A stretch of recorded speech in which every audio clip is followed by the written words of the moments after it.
Bonjour. Aujourd'hui, on va parler d'un sujet fondamental, mais souvent un peu tabou, non? La santé sexuelle. Bonjour. Oui, tout à fait. C'est un aspect clé de notre équilibre général, bien au-delà des questions purement médicales. Exactement. Ça touche le physique, l'émotionnel, le social. C'est vraiment une pièce maîtresse du bien-être. Et c'est important, je pense, pour tout le monde, mais peut-être particulièrement pour les jeunes actifs, qui sont souvent sous pression. Absolument. Et pour notre discussion aujourd'hui, on s'appuie sur des idées tirées du livre La santé sexuelle sans tabou. L'idée, c'est de voir comment nos perceptions, ce qu'on pense de la santé sexuelle, eh bien, ça influence nos choix au quotidien. Oui, c'est ça qui est fou. Est-ce qu'on ose poser une question au médecin, comment on en parle ou pas avec son partenaire, même comment on évalue les risques? Tout ça découle de nos perceptions.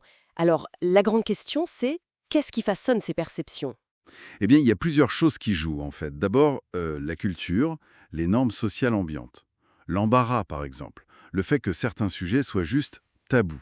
Mhm. Le livre mentionne, par exemple, que même acheter des préservatifs, ça peut encore être super gênant pour certains, selon d'où ils viennent. Ah oui, c'est vrai. Ensuite, il y a l'éducation sexuelle. Ce qu'on a appris ou justement ce qu'on n'a pas appris.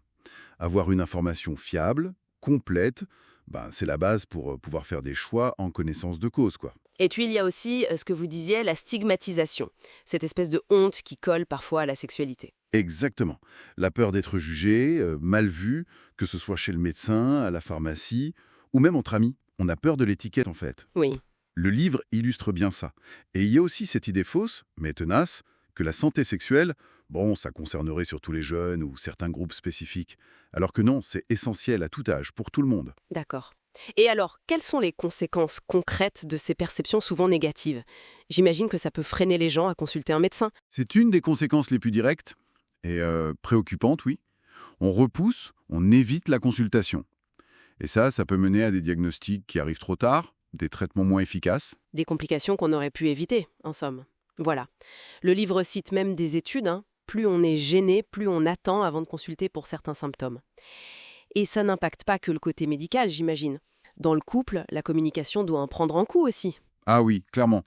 Ne pas oser parler de ses désirs, de ses limites, de contraception, de prévention des IST, bah, ça peut créer des tensions, des malentendus, voire des prises de risques sans le vouloir. Hmm. Et ce qui est important et que le livre souligne bien, c'est que ces difficultés elles sont souvent pires pour certains groupes. Comme qui, par exemple? Bah, les personnes LGBTQ+, ou les personnes issues de l'immigration, par exemple.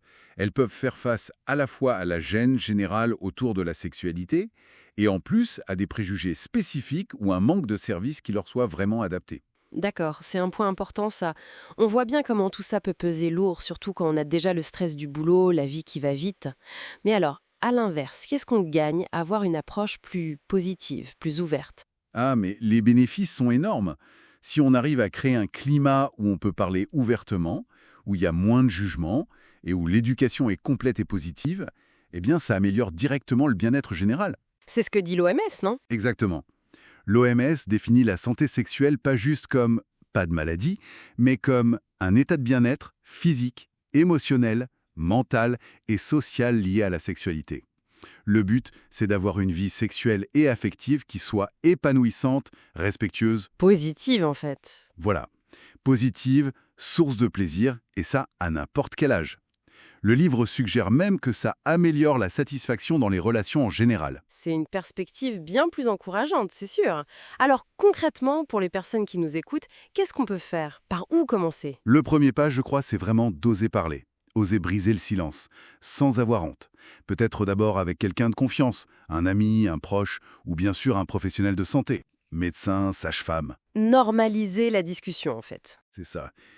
Et puis, chercher l'info de qualité, et pourquoi pas militer un peu à son échelle pour une meilleure éducation sexuelle, pour soi, pour les autres. Une éducation qui parle pas que des risques, mais aussi du consentement, du plaisir, de la diversité. Le livre insiste là-dessus, j'imagine. Oui, c'est un point central. Et puis peut-être se rappeler tout simplement que la sexualité, ça fait partie de la santé. C'est pas un truc à part ou moins important que bien manger ou faire du sport. Tout à fait. C'est un message simple, mais essentiel à intégrer. Et peut-être pour finir, une petite question à laisser mûrir. Oui. Au-delà de notre bien-être personnel, si on arrivait tous, collectivement, à avoir une approche plus ouverte, plus informée, moins jugeante de la santé sexuelle, comment ça pourrait changer nos relations les uns avec les autres, renforcer le respect et peut-être même la cohésion dans nos communautés. Hmm, belle question pour la route. Merci beaucoup pour cet éclairage. Merci à vous.